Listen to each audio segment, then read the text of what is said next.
I'm sure almost all of you remember MASH, that television program set in the Korean War. Around that cast of characters that ran the Mobile Army Surgical Hospital at MASH 4077.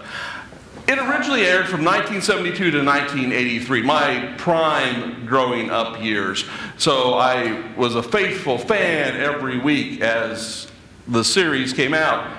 And as the series ended, I'd moved into college, and it was in syndication a lot. We could sit in the college dorm and watch 3, 4, 5 episodes a day real easily, and it probably shaved a 10th or 2 off my GPA alone, but that's another story. But we quickly sort of developed this game. It was the MASH variant of Name That Tune. The credits would roll and an episode would start, and it quickly became, how quickly could we go, oh, this is the one, and rattle off the plot synopsis from the first couple shots or those first couple lines of dialogue, because at that point we had all seen them half a dozen times. They'd become familiar to us. Flash forward to about a year ago. I had decided to go back and pick up watching a few episodes of MASH again one evening. It was floating around somewhere in the vastness of cable TV. And started watching and realized there's something I had completely missed in an episode.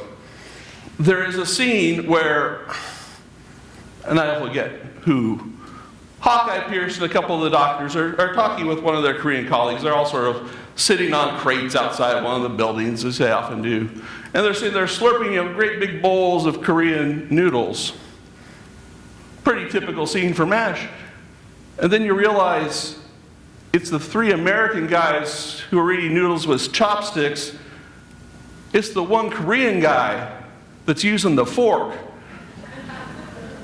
I was like, I just burst out laughing, and then I realized, how many times have I seen that, and I never saw the little visual gag they had put in there.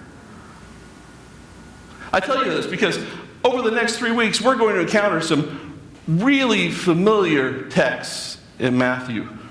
Stories that you have probably heard perhaps since childhood.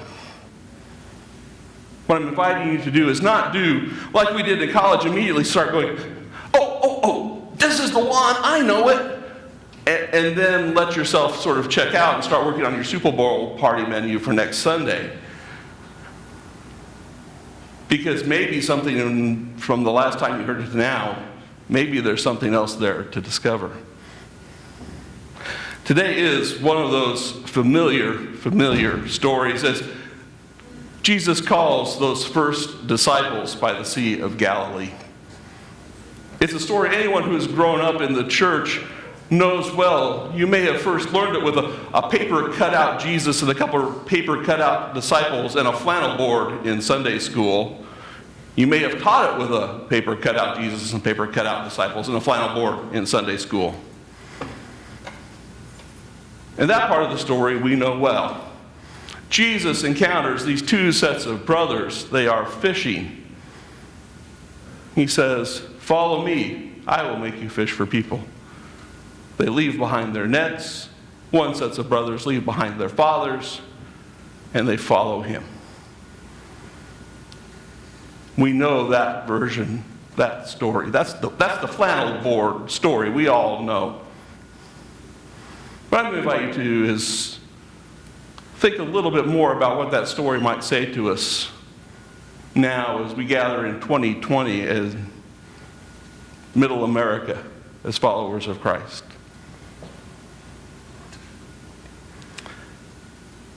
One of the things I think is always hard for people to get their heads around is this idea that these 4 simply just walk away from everything.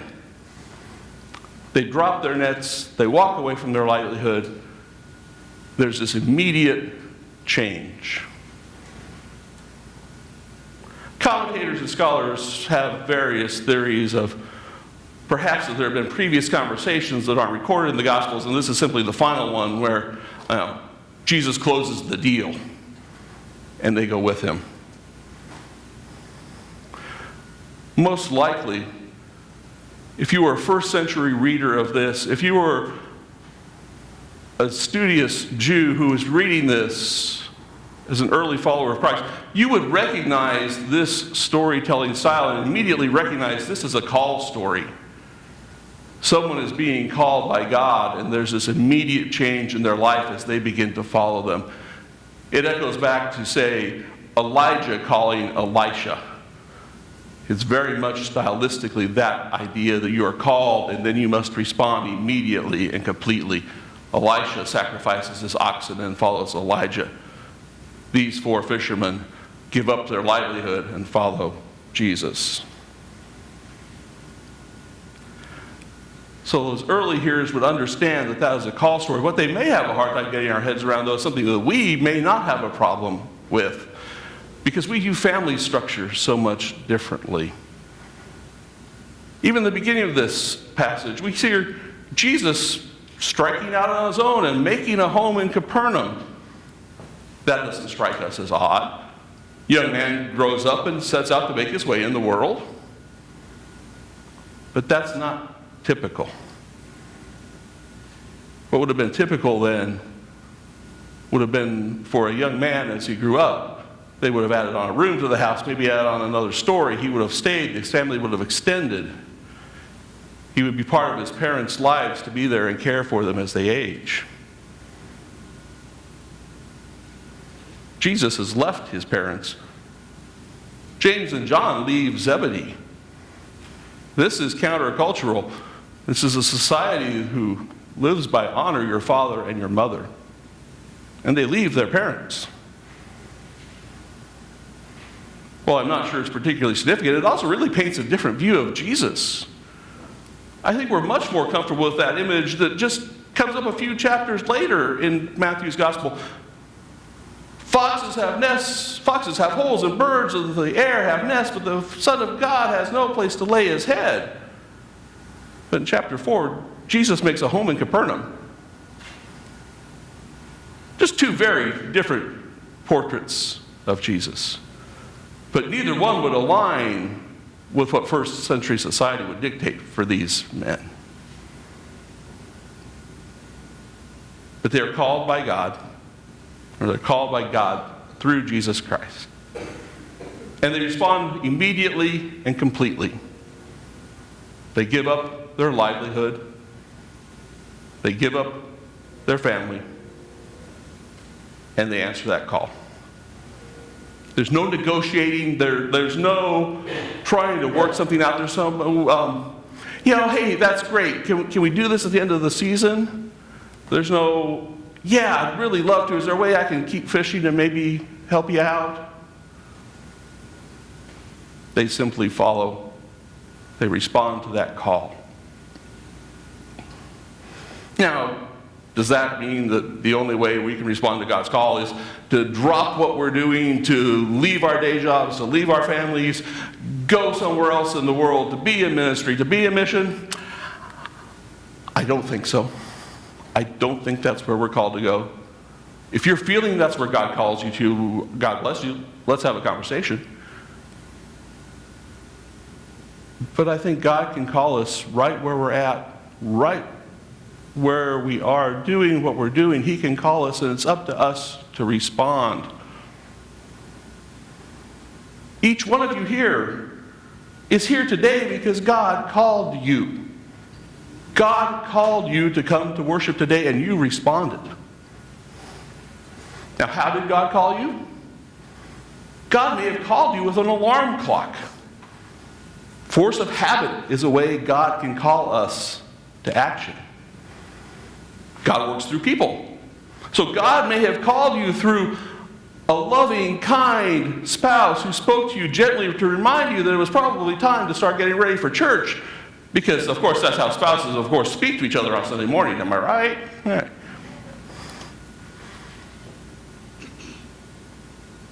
But God called you to come here to be in worship, and you responded. And you left something behind. At the very least, you left behind what you could be doing with this time on Sunday morning. Otherwise, it's what economists call the opportunity cost. What you could be doing with a resource other than what you are doing. You could have slept in this morning. Maybe there's a brunch invitation you turned down this morning because you had to come to church. Maybe you could have stayed home, made another pot of coffee, caught up on the Sunday morning news programs. You decided to skip all of that and said, no, this is where I'm called to be. God calls and we respond. It's a cycle that happens over and over again in our lives. Not just once, not in a big way, not in a, this is where I'm called to be. Sometimes it's in small ways. But that's still God calling, and it's up to us in how we respond. And sometimes then it is about what we have to leave behind. Sometimes those decisions aren't hard. Maybe it's we have to rework our schedule a little bit and leave behind a little bit of free time, or exchange a little bit of time scrolling through social media to find time to read or study. Maybe it's a little tweak in the budget to find a little more money. But sometimes that money and that free time and that recreation may be something that we value more than God. Those things can become idols in our lives. But sometimes maybe it's just that adjustment, but we leave something behind. Sometimes I think it's what may be harder to leave behind is when we have to change the way we think. We may have to change our view of the world. We may have to remember that we as human beings are constantly trying to divide ourselves up into us and them, and we always have. Through whatever means we have, whether it was geopolitical or ethnic or socioeconomic, we've always tried to group ourselves with people like us and said, well, we're us and they're the other. God doesn't see those divisions, and the less we see those divisions, the more we can answer God's call. But we can respond to those calls, and how we respond to them is up to us. Like I said, I believe God calls us in big ways, in small ways. I think often He may call us just as part of our day-to-day lives. I will tell you, I see it quite frequently. My daytime job throughout the week is I work as a health inspector, so I spend a lot of time working with people in food service. A lot of people in that business realize they have food in abundance, and there are people in the community who don't. And they're often looking for ways to share their abundance with people in need. And you see acts of kindness and generosity. Not unusual in the restaurant business, and sometimes you see it from sometimes the people least likely you think you would. You see, I'm a bit of a train guy, and I'm a bit of a restaurant guy in the sense, I'm a Kansan. When you put all those things together, it naturally makes me a little bit of a Fred Harvey geek. Fred Harvey, of course, you know, built really America's first restaurant chain when he built his eating houses and then his Harvey houses up and down the Atchison, Topeka, and Santa Fe Railroad. Amazingly enough, the histories of both this church and that chain didn't start too far apart. We started at 7th Monroe. His first restaurant in a Santa Fe depot would have been at 4th and Washington. Both came from downtown Topeka. Fred Harvey, by all accounts, was a difficult taskmaster. He was a hard man to work for. He'd come into town on the train unannounced, pull out a pair of white gloves and start inspecting. And if he wasn't happy, it wasn't long before a manager and a chef might find himself standing back on that train platform waiting for the next train out of town because they found themselves out of work.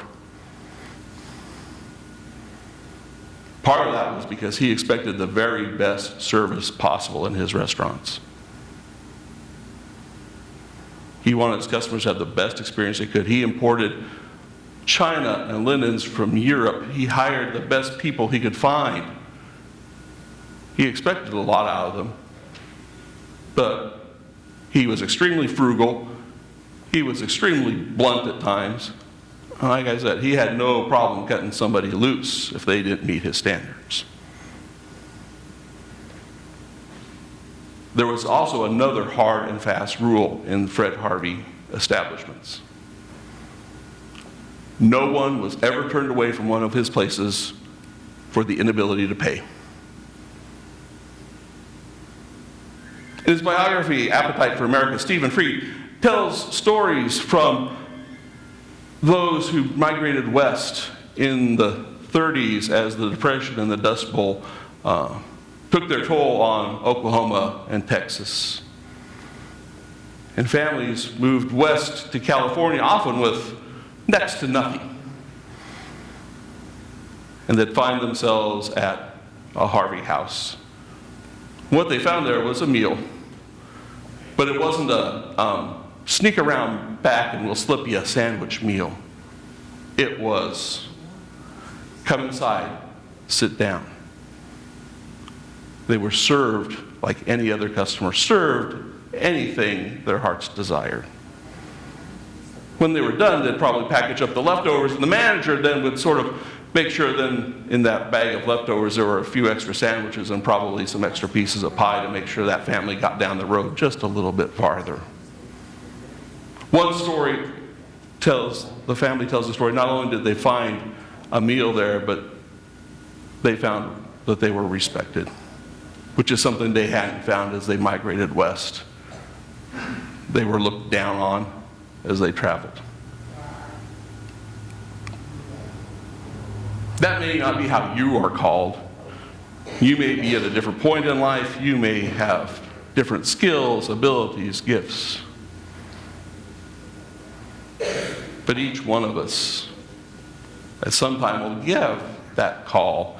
And it may not be big. It may just be that nudge. You may think it's a hunch. You may go, man, I haven't checked in with my friend for a while. Maybe I should. Or, you know, that invitation to lunch sounds like it might be something I should pay attention to.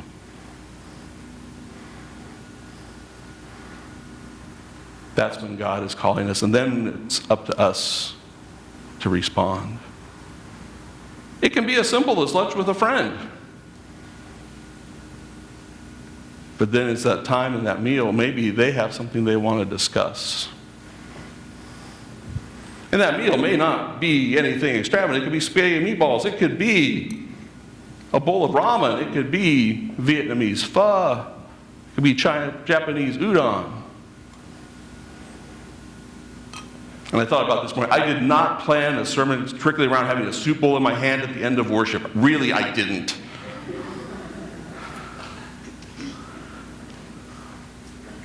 But in that conversation, someone may have an opportunity to tell you about something in their life that's bothering them, maybe a struggle they're going through.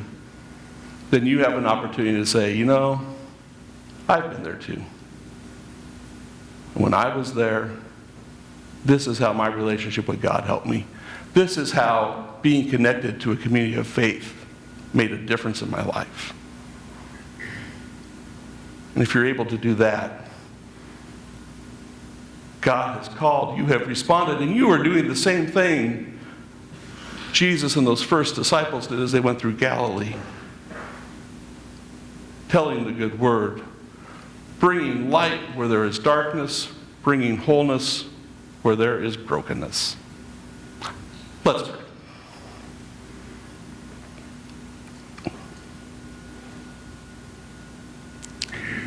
Holy God,